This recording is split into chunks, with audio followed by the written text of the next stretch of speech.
everyone, and welcome to another Sims 4 speed build today. It's been a while since I've done one of these, and that's because I've taken a break from The Sims 4, or all Sims games actually, for the last few months. I've just recently started building in The Sims 3, and now I'm pretty much at the stage where I am ready to start building and renovating in The Sims 4 again. A lot of the updates have been and gone, and things like I was able to update my mods and stuff. The one mod that doesn't seem to have been updated yet is Tool, from what I can see anyway. I don't have Twitter, and so I can't see Twisted Mexie's updates on Twitter to regarding the mod and if it's going to be up to date or not. But there is a bit of a bug with my UI at the moment, but the mod is working fine. It just seems to be my UI that is bugged, and I was doing 50-50 testing, and I was able to pull everything out until it was just Tool in my mods folder and the UI was still bugged. So like I said, I've been able to use it just fine. I was waiting for all the updates to come and go, and before I started building in this game again. So here I am, and you might be wondering, what am I doing? Well, I'm kind of doing a renovation of the Garden Essence lot, and what I'm also doing is adding a bunch of rentals onto the lot. So essentially this whole lot is going to be a rental, and there's going to be 4 different units to rent. And the reason why I'm doing this is because Garden Essence is on a massive lot that I feel like is pretty wasted space. You can kind of do a lot with the lot, with the house on its own, but the idea that I have for this area of Willow Creek is to make it a lot more dense, and so it's got more than enough space to add a few rentals on it. So that's what I'm doing, is not only am I renovating the Garden Essence house, I'm also adding on some rentals, which you can see me doing right here. So there's 3 other buildings that I'm adding to the lot, and then of course we've got the BFF household on the far right there. And this video is going to be, I think it's going to be about 3 parts, because this took me forever, and it's probably the longest build I've ever done in this game. I was looking at the total footage that I had, and I think I had about 14 hours of footage that I had to start sifting through. And so I'm going to split it up into probably 3 videos. This one is purely just going to be me doing the shells and the landscaping, and then I think for the next 2 videos will be me actually decorating the units and then renovating the BFF's house. There will be, I kind of did it a bit out of order when I was doing the build.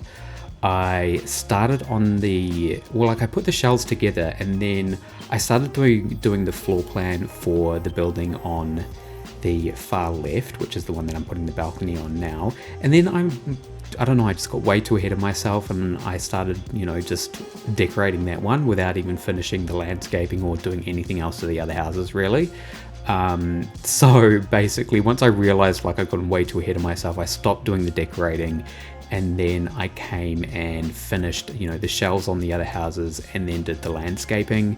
So, you might notice, a bit of a jump in the footage where, I tried to hide the interiors when I was doing the landscaping, but you might see, in some of the footage that the interiors for, I think maybe 1.5 of these buildings is complete, before I've actually shown the actual footage of me decorating them, but that decorating footage will come at a later time.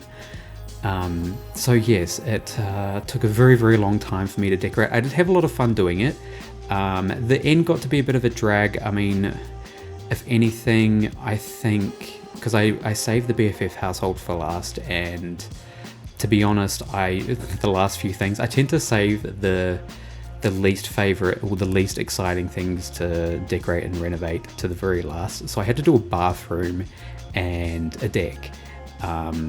as you know, the last few things that I had to do for the build, and so that got to be like a huge drag. I really kind of did that at a snail's pace because I wasn't looking forward to doing it. Honestly, I'm just out of all the renovations that I've done, I mean, I have to say that I really don't like doing bathrooms, especially in, I mean, this game. Maybe, I think it might be a thing in all Sims games, especially if you're not playing with custom content.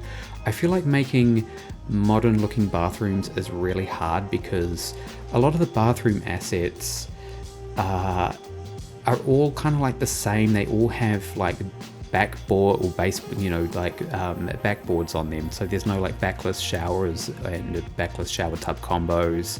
They all kind of look the same, and the bathrooms I just feel like the bathrooms always end up being the same. I can't really do anything interesting with them.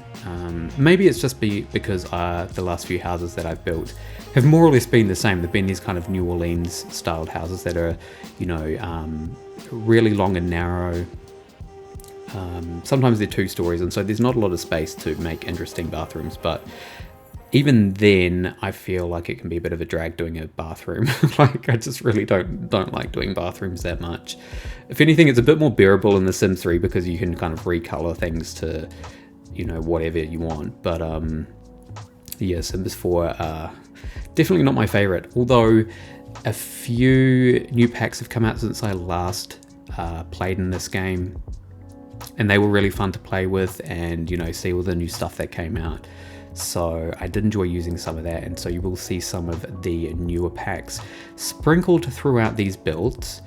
So yeah, I mean, this video is pretty much just going to be the shell building, and so I don't really have a lot to say about it other than, you know, I've been inspired by the New Orleans builds. I actually have some information here that I might start reading through, just some, like, I guess some factual information about New Orleans style buildings, just to kind of fill in some time and stuff for me to talk about, because I mean, I could, you know, go on about my personal life, but I, you know, to be honest, I'm a very boring person, so I don't have much to say when it comes to my personal life. So I mean, yeah, just it is what it is. But I'm working on the exterior of the second townhouse. So basically we have got 2 townhouses here, and then a shotgun house, and then we have the BFF's house.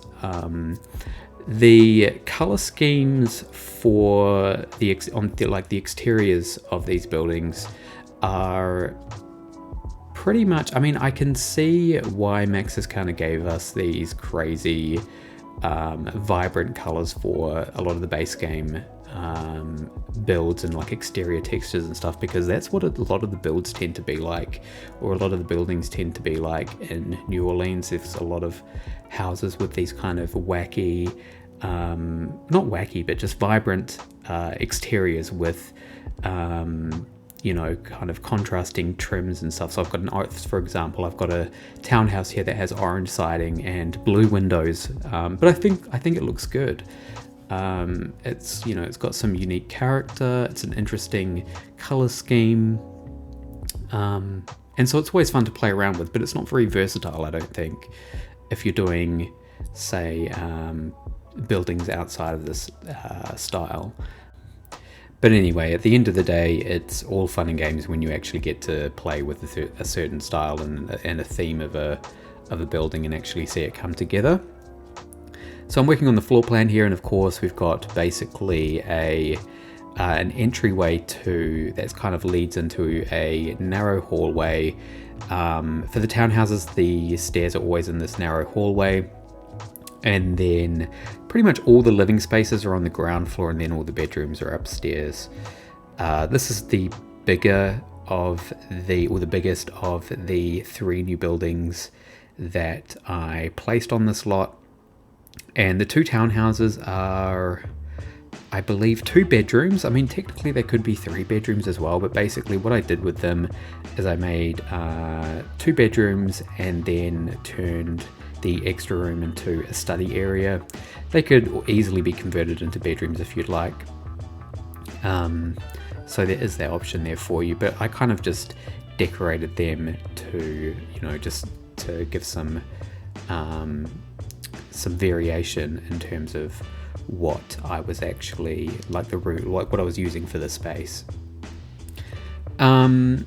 So this townhouse on the far left here, you would have seen that I did a kind of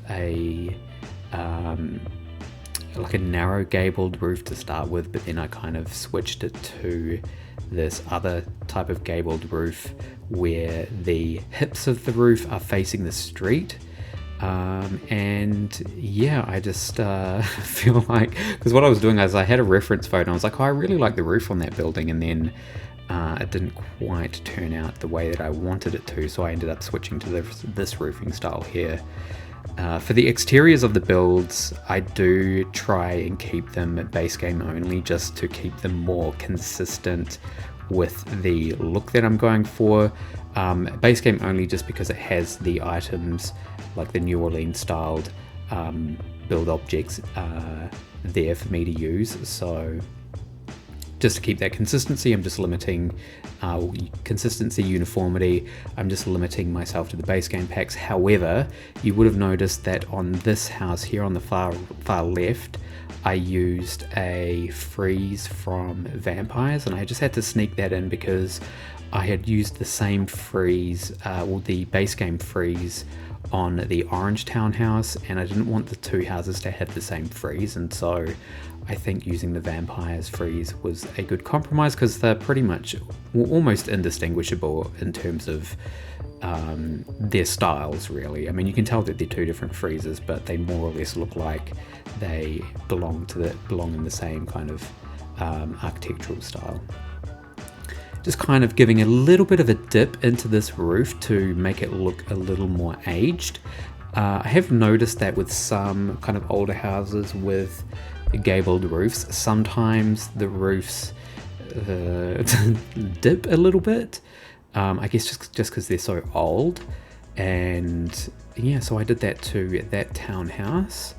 Now I'm working on the exterior of the shotgun house. This is tiny, this house, and it is, I mean, it's definitely not a family home. It's only one bedroom, and so I decorated it to be more for like either a single sim or maybe just a couple, maybe a young couple, just, this is their first home together and they're just starting out. I would, in terms of the affordability of these houses, this is definitely the cheapest one, although I decorated them to be a bit more mid to high end in terms of the furnishings. I'm going to do some more cheaper rentals on the lot next to it. I can't remember the name of it, but it's just that lot with the single house on it. There's enough space in there to put another building, so I will make that lot a bunch of rentals as well, and that one will be a bit cheaper, or more affordable, I'll say. And yeah, I'm actually quite looking forward to doing that one because I might make it a bit grunge if I can. And yeah, and I always love doing grungy builds, so yes, that will probably be the next build coming up, at least. I think so anyway. And yeah, just putting in some windows and doing the exterior chimneys as per usual. If I put a fireplace in a building, then I like to have a chimney, just because I think it looks more realistic, adds more detail to a building, so always happy to put those in there.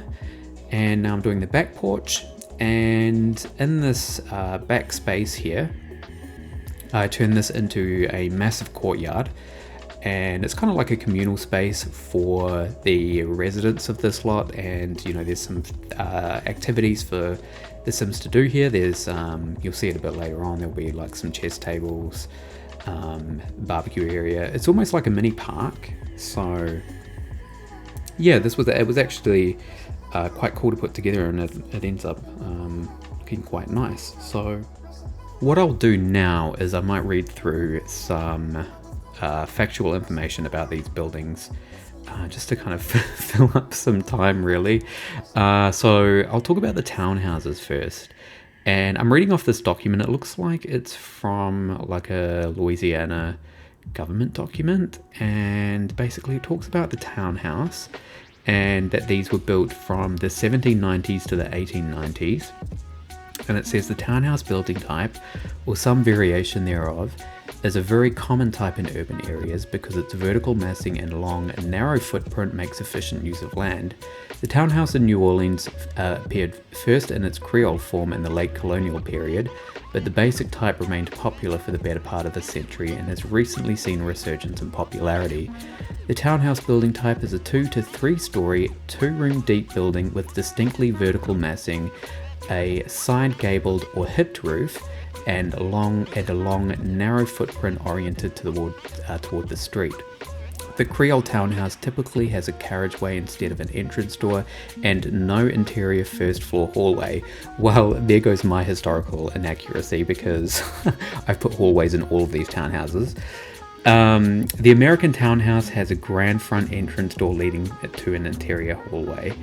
A townhouse with galleries on each floor stretching to the full width of the facade is typically referred to as a double gallery. Despite their grand appearance from the street, townhouses usually have relatively few formal rooms, often with a smaller service wing behind. In townhouses of different periods of construction, the type and style of windows will vary, as will its placement on the lot, as well as whether or not projections such as balconies or galleries are present. And it also has like floor plans and, sketches as well as photos to reference. And yeah, this is actually a very, very handy document. These types of documents, I guess, like government documents on, historical building styles and architectural features and stuff like that. That's quite useful. I will link this document in the description if you are interested in reading about it and seeing kind of the architectural styles that I was referencing for this build. And yeah, just looking at the footage now, I am working on the BFF's household. To be honest, I don't really have many issues with this house, including the color scheme. I quite like the dark, kind of that deep blue, like it's almost like a blue-black accent color that's on the house, like the trims and all that. I really like that color. I think that it goes well with the blue. And the red roof, I mean, it's a nice contrast to the rest of the build. It makes it kind of stand out. So I do keep it, and I just kind of tidy up the window placement and I guess just, fiddle around with the balcony a little bit. I added like a, what are those things called above balconies? Whenever I'm talking in these videos, I can never remember the name of anything. I'm just so focused on talking that when it actually comes to recalling things like names and facts, I always just kind of stumble. But I thought it was a trellis, but trellis goes up walls, but it's a pergola that I added on top of the balcony, the deck of the BFF household. And now I'm working on the landscaping and I've already done the exterior wall to the lot, and I used the the Live Edit Objects fences because they just look so much better than the build mode fences. Just to kind of enclose the entire lot, and it also encloses the courtyard, which I think looks really cool. I'm just using some more by debug fences here to separate the lots within themselves so that there is like a clear demarcation between the land space of the houses themselves. So for this one, for the shotgun house, I've used a fence, and then I've just used hedges for the space between the other houses here. And then I'm using Tool, of course, to deal with flickering that occurs when you place objects over top, overlap objects. There can be some flickering issues. You can use tool to resize objects by the tiniest amount, making them either a tiny bit bigger or a tiny bit smaller, so that I guess that deals with the overlap and it gets rid of the flickering.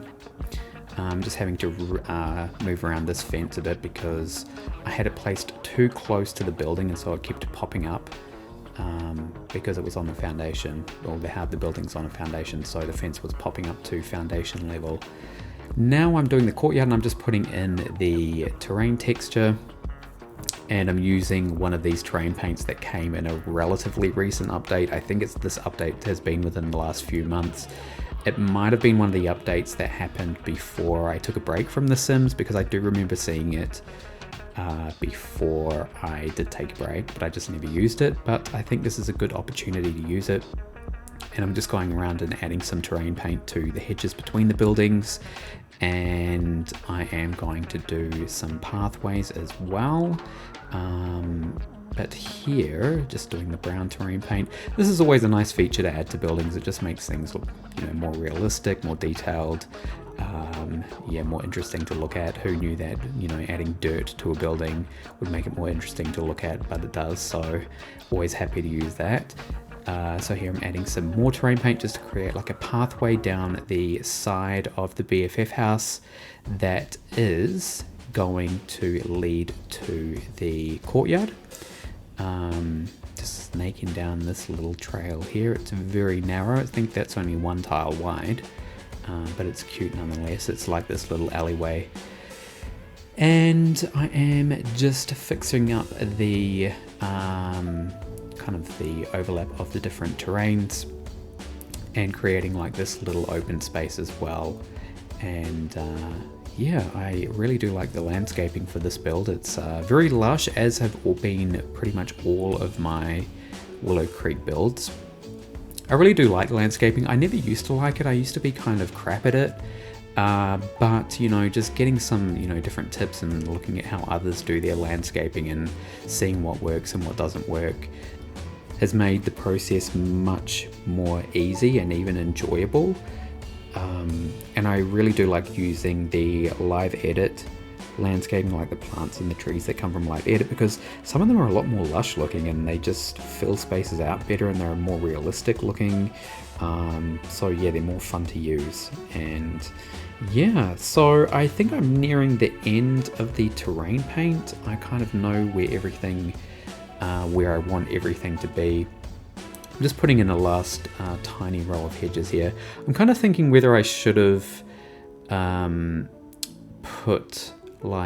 layered the hedges here, because they needed to be really small. I needed to shrink them down so that they would actually fit in that space. But then once I move them down to ground level, you can't even see them behind the wall. I mean, it's to kind of stop Sims from walking down there to get to the courtyard. Like, I want the courtyard to be accessible from the rear of the houses only, so that if you want to get to the courtyard, you'd actually have to go through the house to get to it. I mean, with the exception of the BFF household, because that I guess plot of land, or whatever you want to call it, is a little bit bigger, so there was enough space for me to put a path there. But these narrower townhouses, it wasn't really enough space, and I wanted to have the space used for, I guess, demarcating the different properties.